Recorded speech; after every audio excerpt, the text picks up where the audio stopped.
She clinked her wine glass against mine and said it like a punchline. Cheers. We're divorcing.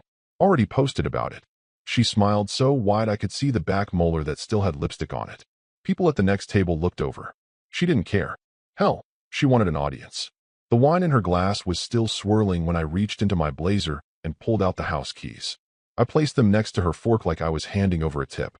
Good luck tomorrow, I said. No anger. No raised voice. Just those 4 words. Then I stood up, tucked in my chair, and laid 2 crisp hundreds on the table. The waiter rushed over with a polite nod. I nodded back. Melissa tilted her head like a confused dog, her lips parting slightly. Wait, what? She asked. But I didn't answer. I was already walking out the door, past the valet stand, into the cooling night air. She kept laughing behind me. I could hear it, even with the door shut. She thought she had me by the throat. She had no idea she'd just cheered her way into a coffin of her own design. And for the record, if you're listening to this and haven't subscribed yet, it really helps the team behind the scenes bring you more stories like this. Over 90% of you are tuning in without subscribing. It's one click, but it motivates us more than you know. Now, back to her little victory dinner. See, Melissa had always been theatrical. Not in a charming, eccentric way. More like, needs the spotlight or she'll die, kind of theatrical. If it wasn't on social media, it didn't happen. If no one was watching, she didn't care to feel. She had her phone propped up against the water carafe, recording a reel. I could see the caption on screen even before she hit post. Year 18, finally free. It was our anniversary dinner. 18 years married. I still remembered her in her green Converse sneakers at that gas station in Utah, talking about saving stray dogs. The woman across from me now? She'd trade a stray for a brand collab any day of the week. She thought I'd beg, or plead, maybe cry. What she didn't realize, what she never bothered to realize, was that for the past 3 years, I've been quietly moving puzzle pieces into place. You don't live with a narcissist that long without learning how to breathe quietly, how to smile while bleeding. You also learn the most dangerous thing a man can do is wait. Especially a man who owns more than just the house. She believed she was entitled to half the assets, half the savings, half the retirement I built. But she never asked questions when I made those late-night calls. Never noticed that the trust documents I left on the coffee table weren't theoretical. She'd glance at them, scoff, and go back to editing her videos. Paul's little hobby, she'd say. That hobby now owned everything. I remember the waiter asking me, right before I left, "Was everything to your satisfaction, sir?" I looked at Melissa for a second. She was still holding her glass mid-toast, eyes darting between her phone screen and me like she couldn't decide which reality to live in. I smiled and said, "It will be." By the time she realized what I meant, the lock codes had already been changed. The bank manager already had new instructions. And the so-called shared accounts? They were never shared, just masked. Every asset she flaunted online was held in a revocable trust. Every car title had been quietly refiled. Even the lease on her independent business studio, signed by a holding company. Mine. She toasted to her freedom. She had no idea she was toasting to her financial extinction. Melissa woke up like a kid on Christmas morning, except instead of presents, she had comments, likes, and DMs flooding her phone. Overnight, her little announcement had gone viral in her curated little corner of Instagram. The post was simple, a wine glass, a designer suitcase, and the caption, "Freedom, finally." Kiss mark victory hand. Her makeup was flawless. She'd taken the photo right after I left the restaurant. Caption already drafted before I'd even paid the bill. That part made me laugh later. She was so sure of the script she thought she was writing. A strong woman finally breaking free from the boring insurance guy. A heroine for the brunch crowd. In her mind, I was going to grovel. Maybe send flowers. Beg her not to leave. Tell her I'd change. That's what her followers expected, too. Comment after comment told her she was so brave, so inspiring, and a total queen. What she didn't expect, what none of them did, was that the moment her little empowerment fantasy took off, her phone screen would go dark. At first, she thought it was a fluke. She tapped it. Swiped. Nothing. She plugged it into the charger. Still nothing. Then the Apple logo flickered and froze. Again and again. She rolled her eyes and muttered something about needing a Genius Bar appointment. But then came the real hit. She opened her laptop, trying to log into the joint bank account, the same one she used for weekly spa treatments, boutique shopping, and those business expenses that somehow always ended up at Nordstrom. Invalid password. She tried again. Same result. She clicked forgot password. Access denied. Now the eye roll turned into a sharp inhale. Melissa wasn't used to digital resistance. She called the bank. You could practically hear the irritation in her voice before she even got to the menu options. Yes, hi, this is Melissa Howard. I'm locked out of my account. Ma'am, the representative said after a pause. We're unable to give information to anyone who is not the primary signatory. I'm his wife, she snapped. I am on the account. Another pause. Ma'am, the rep said, more carefully this time. You were removed yesterday at 4:47 p.m. Your access has been revoked by the primary account holder. Silence. Then, what the hell are you talking about? I can give you the number of the branch manager if you wish to speak further. She hung up. A call came through from her assistant at the studio. Melissa tried to answer. The call dropped. She tried again. The phone shut off entirely. She threw it across the room. Her heart was racing now, not just because she couldn't spend money, but because she couldn't understand how I'd moved so fast. In her mind, she was the one with initiative. She'd posted her freedom like a victory flag.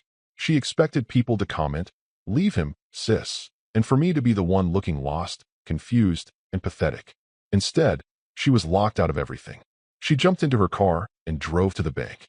She still had her license, after all. Her name had to mean something. The teller looked confused when she arrived. I need to speak to the manager, she said. Regarding, he asked. My joint account, she snapped. The manager came out moments later. Polite. Nervous. I'm sorry, Miss Howard. Without authorization from the primary signatory, I'm unable to provide any information. You know who I am. You've seen me here a dozen times. Yes, but that's irrelevant now. Call him. Call Paul. I'm not leaving until I speak with him. The manager hesitated. She saw it. That flicker of something behind his eyes. Respect? Maybe fear? And that's when it hit her. Not all at once, but like slow poison. I hadn't just let her announce the divorce. I had prepared for it. Every move she made that morning was like running full speed into a wall she hadn't seen was even there. Not because it was hidden, but because she never bothered to look. Her pride made her blind. Outside the bank, her car pinged. Low battery. Then another message appeared on her screen, briefly, before the system crashed again. Primary user access revoked. Contact account administrator. For the first time in years, Melissa wasn't in control of the narrative, and she was starting to realize she'd never really been. By the time Melissa stormed into the branch that afternoon, the sunshine had lost its warmth. She parked crooked across two spaces, yanked the door shut without bothering to lock it, and marched across the sidewalk like the floor owed her an apology. Her hair was perfect, of course. The same over-curated, effort-disguised as effortless look she wore for every video. But her eyes were twitchy, jaw too tight. That crack in the armor? It was growing. She walked straight to the front desk and dropped her bag on the counter with a thud. I need to speak to your manager, she snapped, loud enough for the entire lobby to hear. A mother with a toddler looked up. An older man near the mortgage window frowned. The young man behind the desk swallowed. Do you have an appointment? Does it look like I need one? She hissed. Just tell him Melissa Howard is here. He knows me. He did. That was the problem. The assistant vanished. A few murmured words through the frosted door. Then out came Charles, the branch manager, a man Melissa had dismissed a dozen times as the little rule freak with the coffee breath. He had the cautious gait of someone approaching a bear trap. Mrs. Howard, he said carefully, I understand you're having trouble accessing certain services. I'm having trouble accessing my own life, she snapped. You locked me out of everything. And your customer service people were useless. You need to fix this, now. Charles glanced over his shoulder, as if stalling. As I told you this morning, the accounts in question are controlled by the primary signatory. I'm his wife, she said, enunciating each syllable like it was a courtroom performance. He folded his hands. That's no longer a qualifying status under the current structure. Melissa blinked. The what? He looked pained. A trust entity was enacted last year with controlling authority over all major holdings. We are legally bound to follow instructions from the signatory of that entity. And you're telling me I'm not on it. He hesitated. She leaned in, voice sharp. Then call him. Right now. I want to see him say this to my face. And right then, like some cruelly timed hallucination, the bell above the bank's main entrance dinged. Melissa turned. And in walked Paul. Not the khaki-wearing, mild-mannered man she thought she knew. Not the guy who always wore the same watch and muttered through his phone settings like an old man in a diner. This Paul wore a tailored navy suit. Tie precisely knotted. Shoes polished. No wedding ring. No trace of confusion or hesitation. Just calm, quiet purpose. The kind of man who didn't arrive when summoned, but when it was time. The air shifted. A young woman from the loan desk stood up instinctively. The security guard gave a tiny nod. Melissa stepped back as Paul walked past her without a glance, straight to Charles. "Sir," the manager said quickly, "we're ready to begin." Melissa's voice cracked. "What the hell is going on?" Paul finally looked at her. Not angry, not smug, just tired. "I told you," he said, voice low. "Good luck tomorrow." She opened her mouth to respond, but nothing came out. She couldn't piece it together, couldn't process the sudden reversal. The man she'd mocked for years, called boring, obsolete, just a pension with legs, was now speaking a language of power she didn't understand. And worse, everyone else in the room did understand it. Charles handed Paul a clipboard. Paul didn't hesitate. He signed something, nodded, and began discussing transfer documentation with 3 staff members who had suddenly appeared. Melissa recognized none of them. She had assumed she knew everyone Paul worked with. After all, she thought he was some quiet retiree from the boring side of insurance. What she never bothered to ask, never cared enough to research, was what I actually did. She missed the quiet name change on the LLC filings 3 years ago. Never noticed the corporate notices arriving under a holding company she'd never Googled. She thought the leather-bound binder I kept in the study was just legal bedtime reading, the kind of stuff old men pored over before falling asleep to cable news. In reality, that binder contained the operational architecture for the shell companies, trust outlines, and signatures that made me the sole controller of every single asset with her name near it. And the best part? She'd signed off on half of it herself, usually with a distracted smile, and it'd just tell me where to scribble. Now here she stood, in a bank where no one took her seriously, watching the man she thought she knew calmly dismantle the illusion she'd built around herself. She reached for her phone again, still frozen. Her image, for once, couldn't save her. Because this wasn't a story she could edit and post. This was reality. And in reality, Paul, the man she'd underestimated for 18 years, wasn't retired. He was just waiting. Melissa slammed the front door so hard the hallway mirror rattled. She kicked off her heels with enough force to send one flying into the wall, then stalked into the living room like a woman ready to wage war against drywall. Her perfectly manicured hand snatched the thick divorce agreement binder off the console table where she'd tossed it weeks ago, back when she thought signing it was just a formality, like submitting a resignation letter you already bragged about on Instagram. She hadn't even read it then. Why would she? She was the one calling the shots. She had the leverage, the narrative, the followers. Paul was just supposed to go quietly into that long, boring golf cart sunset. Now the document in her hands buzzed like a live wire. She ripped it open, flipping past the main agreement, the clauses she did skim, the ones that looked like the kind of boilerplate lawyers sleepwalk through. Alimony expectations, property divisions, car titles, all familiar, all stuff she'd chuckled at while sipping Chardonnay and telling her sister, "He just wants out. I'm letting him." But tonight, her fingers stopped cold on a page near the back. It wasn't formatted like the others. It had a blue ink signature, hers. A second, notarized signature, Paul's attorney. And a heading in small, centered text that read, Supplementary Clause C, Discretionary Oversight and Conditional Forfeiture. She squinted. Then she read it, and her stomach turned. In the event that asset division is initiated under circumstances deemed reputationally damaging, performative, or publicly derisive, all agreed-upon transfers may be subject to discretionary audit and delay under the authority of the Revocable Estate Trust, hereafter the Trust. There it was, in plain legal English. Mocking him online, publicly ridiculing the divorce, turning their separation into a trending reel with wine glasses and hashtags. She'd triggered the clause the moment she said, "Cheers, we're divorcing," on camera, and Paul knew it. She checked the date next to the signatures. It was from the morning after their trip to Colorado Springs, when she handed him a pen and muttered, "Just sign it so we can stop dragging this out."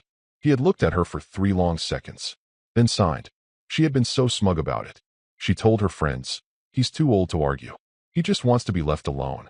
No, he just wanted a paper trail. She pulled out her phone. Dead. Rushed to her laptop. Opened Chrome. Logged into Instagram. Deleted the divorce post. Deleted the finally free reel.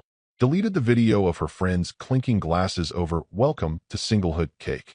Then she opened Facebook. Cleared out every status, every sarcastic comment.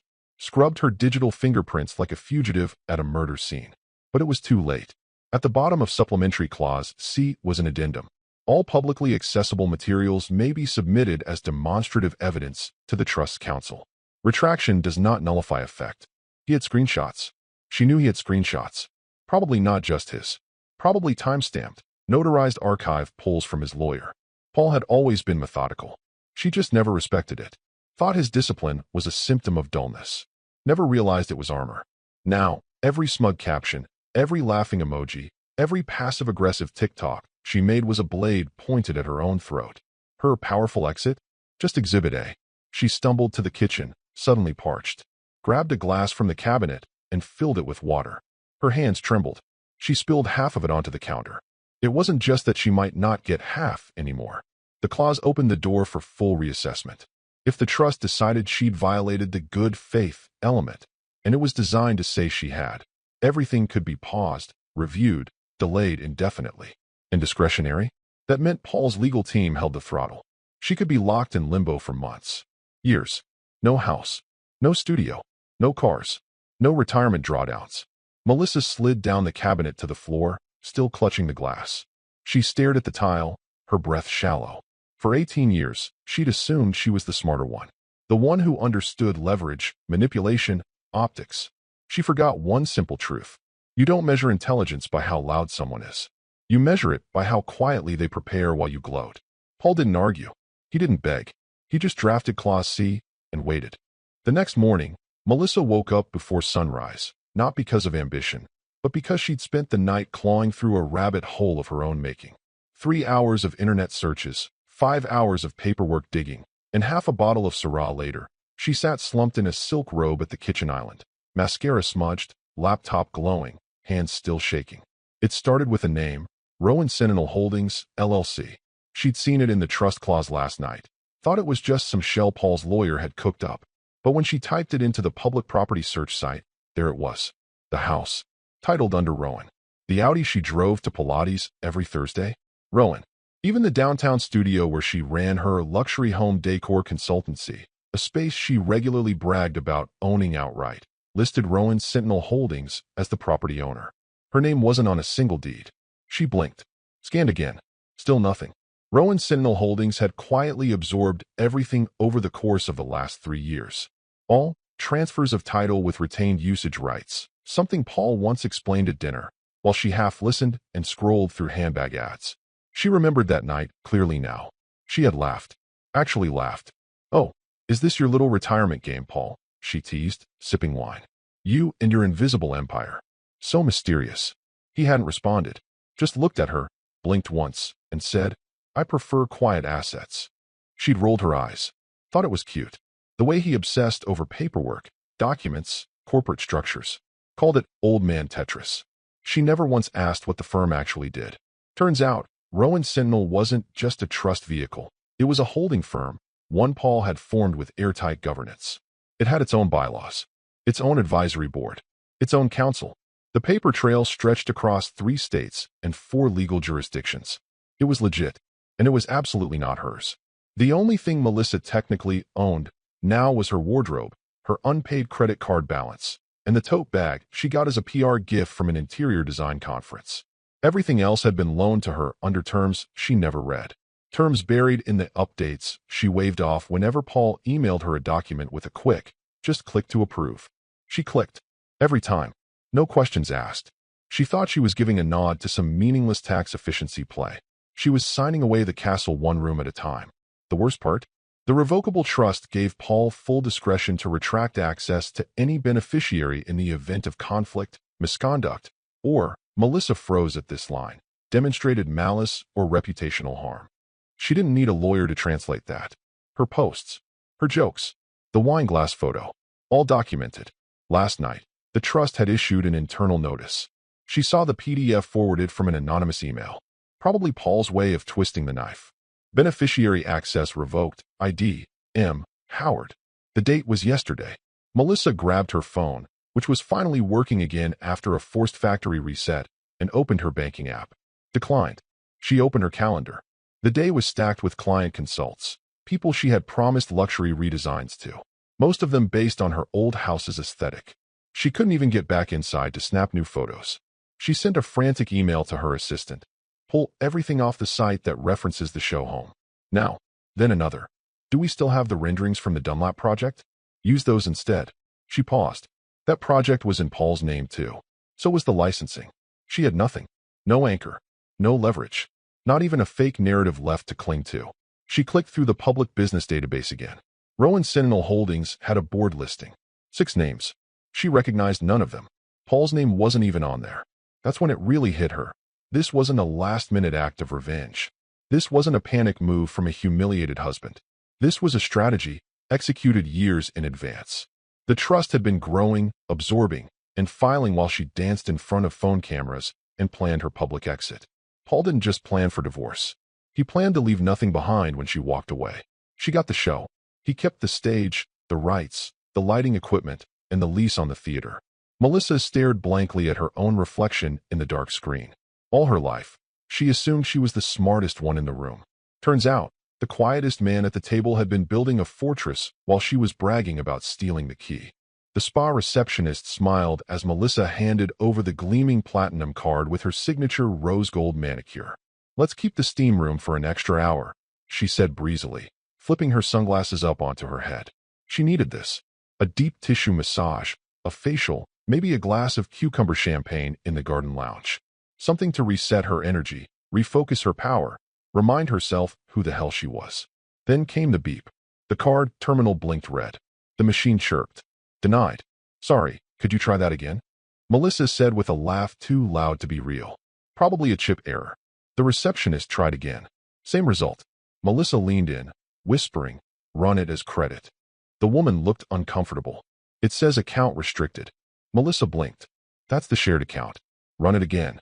"Ma'am," the woman began, but Melissa was already pulling out her phone. She dialed customer service. Her nails tapped the counter. "Yes, hi. I'm calling about a declined card that." "Yes, my name is Melissa Howard. My husband and I share this account." A pause. "Ma'am," the agent replied. "You were removed from that account as of 3 days ago." "No, that's not right. This is our main account." "Not anymore." Melissa hung up mid-sentence. She stormed out of the spa, robe flapping, heels clacking against tile. She reached her car, her sleek, white Mercedes convertible, and yanked the door open. The digital dashboard flashed a warning. "Vehicle requires verification.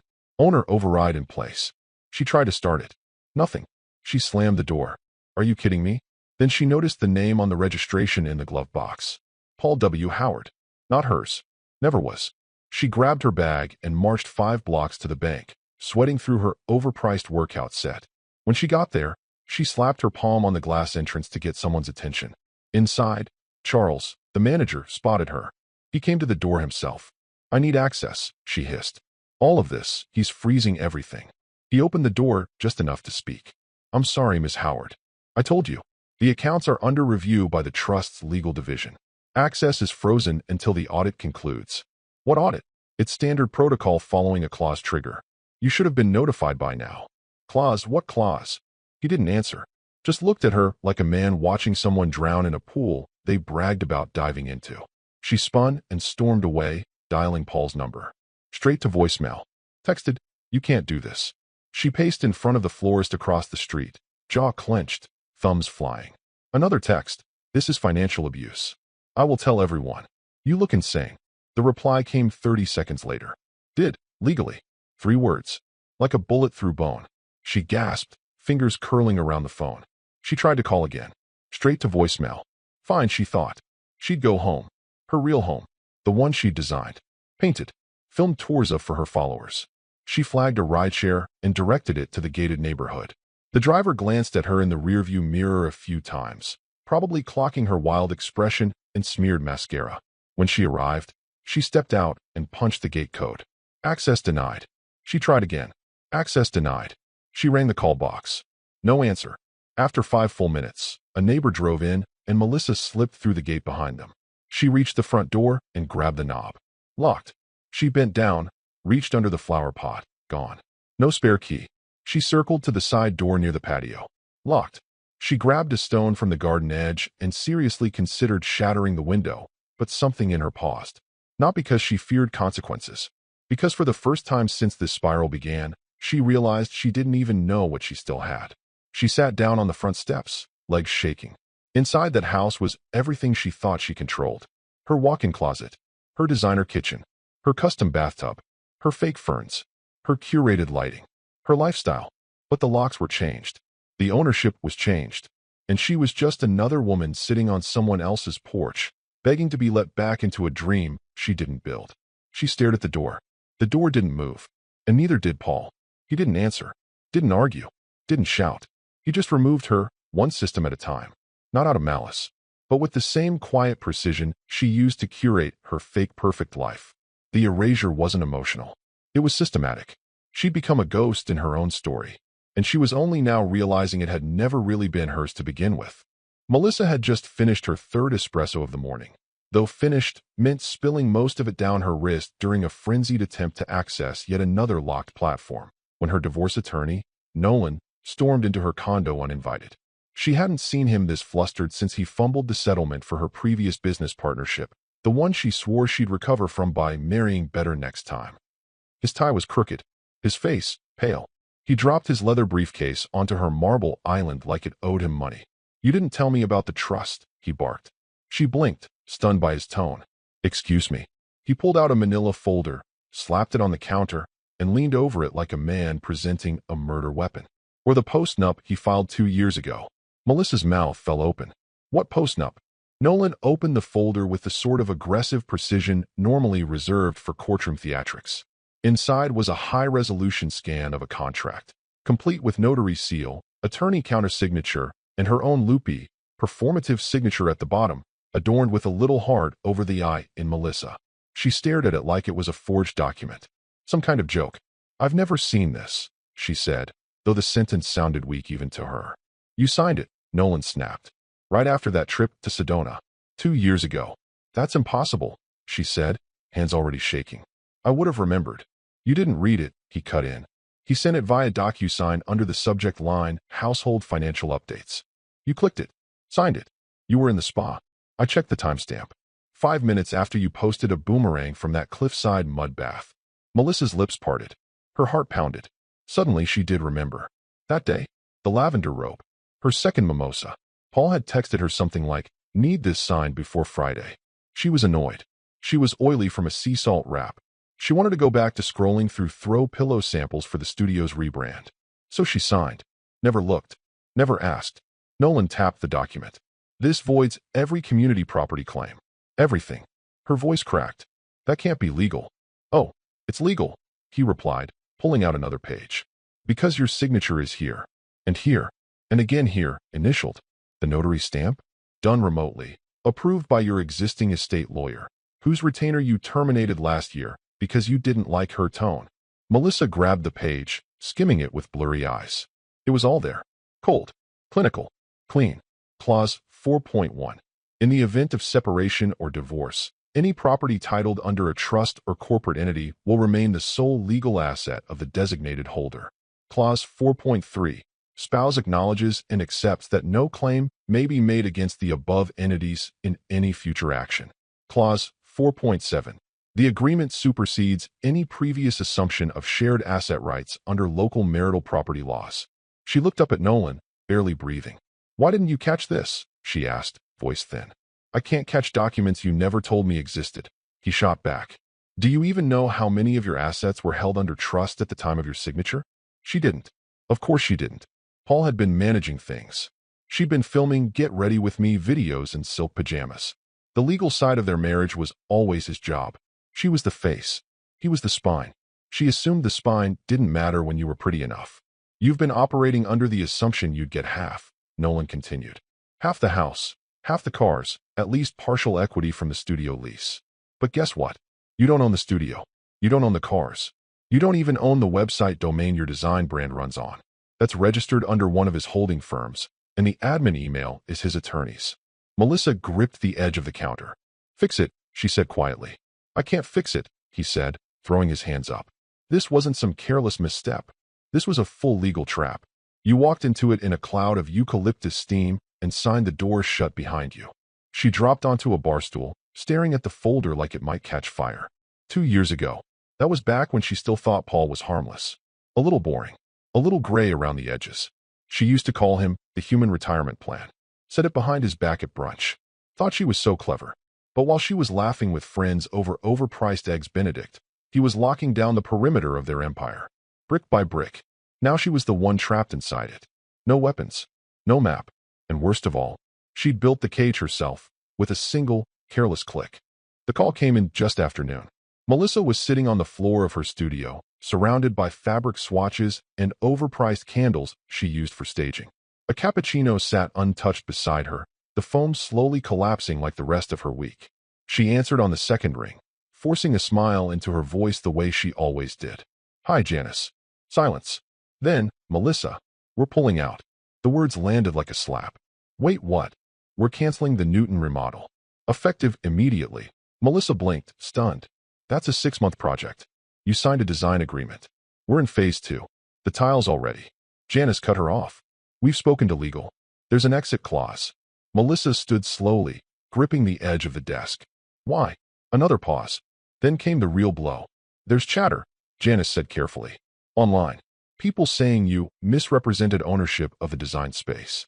That your business is entangled in legal disputes. There's a rumor about a trust taking over your assets. And something about fraud." Melissa's throat tightened. "None of that is true." Janice exhaled, weary. "I wanted to believe that. But our CFO found the property registry this morning. You don't own the studio. Rowan Sentinel Holdings does. The same entity listed in multiple asset freezes across the state. That's your husband's company, right?" "Ex-husband." She wanted to scream it, but the word caught in her mouth. "You told us this space was yours," Janice continued, voice colder now.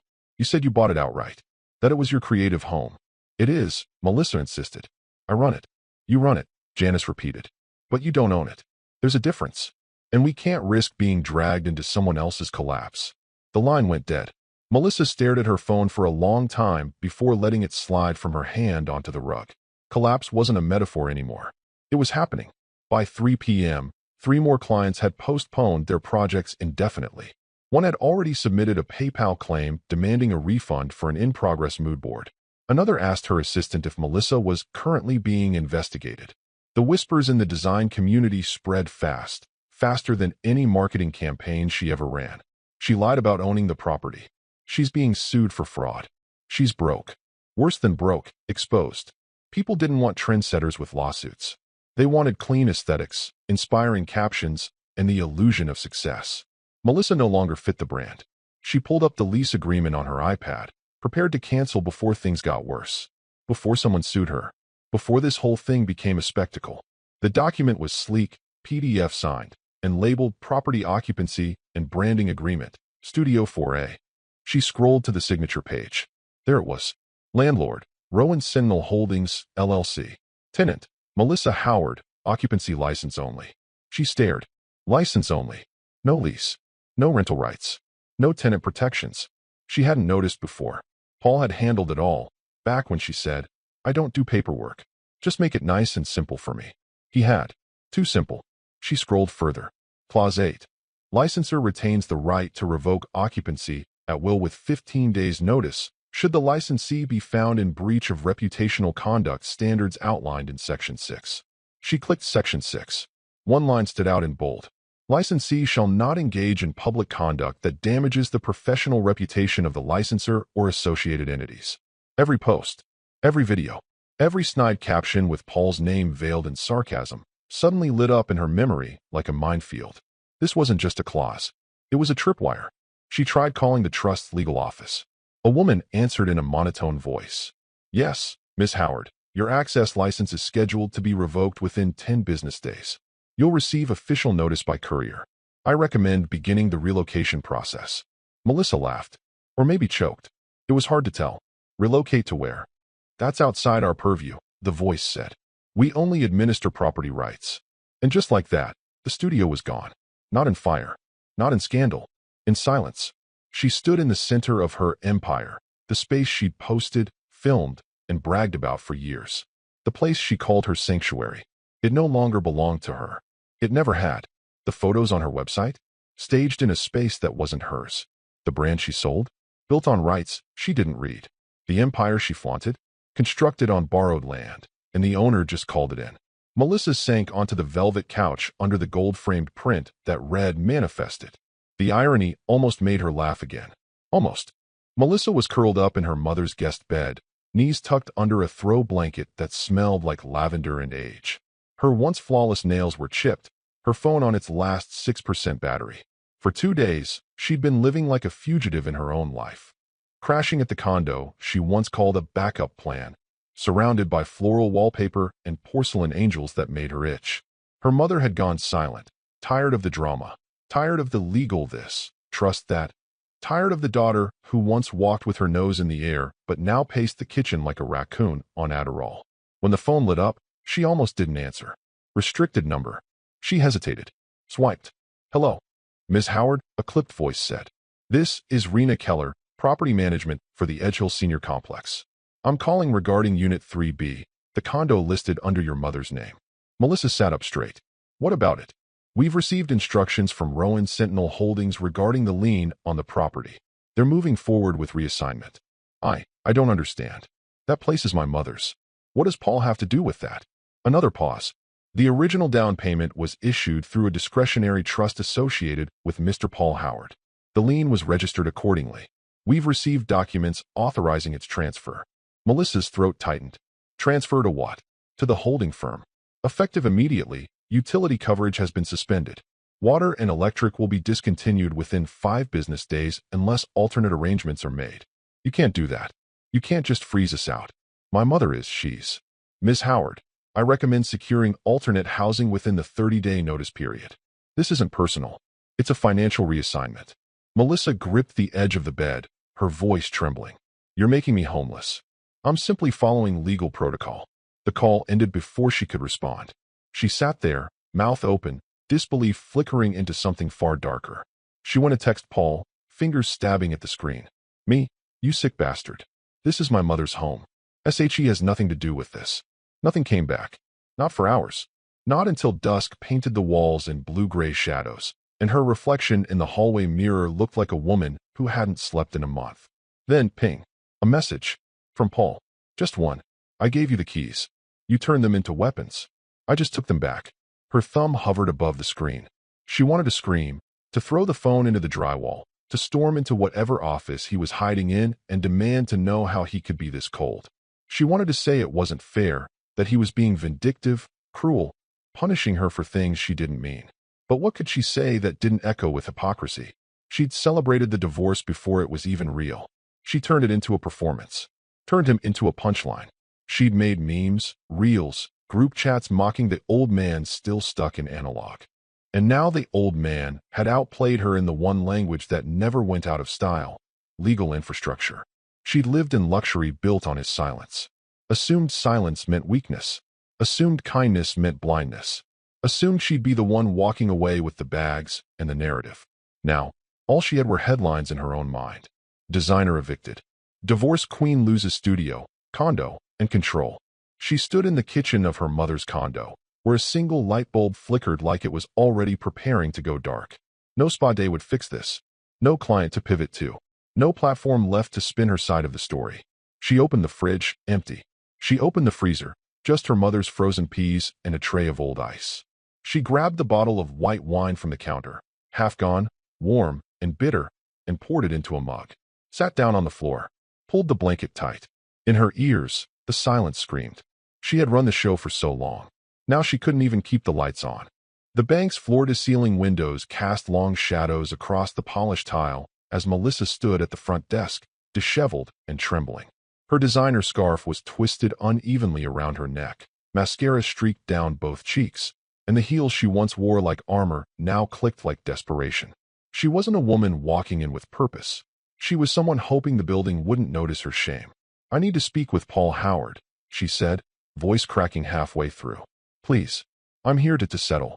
The manager, Charles, emerged from the office again. Same man, different look. Less hesitant this time. Almost resigned. As if he'd been briefed in advance on exactly how this would go. Please have a seat, he said gently. I believe he's on his way. She didn't sit. She paced. Her phone was almost dead again. She didn't care. Her mother had stopped answering calls. Her assistant had quit via a single-line email. Her website was down. The studio's Instagram had been quietly deactivated, probably by Paul's team after the occupancy revocation. Every digital thread she had once wrapped around herself was frayed and floating away. And still, she believed, hoped, that if she just spoke to Paul face to face, she could rewind some of the damage. Cry a little, maybe pull a sympathy string or two. Remind him of the early days. Show she wasn't the villain. Then the glass doors opened, and there he was. Not with swagger, not with smugness, but in that same tailored suit, that same calm walk, that same silence that, now, she finally understood wasn't emptiness. It was power. The kind of power that doesn't need to shout because everything has already been handled. Her breath caught in her throat. Paul nodded to Charles, who stepped aside. The room seemed to pause. Charles asked, "Sir, shall we proceed with the transfer authorization?" Paul looked over at Melissa for the first time. Not at her, exactly, through her. "No need," he said softly. "We're already in full control." Melissa's heart dropped. Her lips parted. "What do you mean we?" Before the question could hang too long, another figure appeared at the door. A woman in a black sheath dress, hair pinned tightly, carrying a leather binder. She walked in with authority, not confidence, but command. The kind of presence that told you she didn't bluff.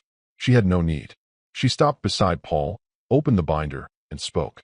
"Ms. Howard," she said, tone neutral, surgical, "as of 9:17 a.m. this morning, per signed instruction and verified action by the managing board of Rowan Sentinel Holdings, you have been formally and permanently removed from all financial accounts, real estate properties, asset trusts, occupancy licenses, operating business agreements, and affiliated access systems."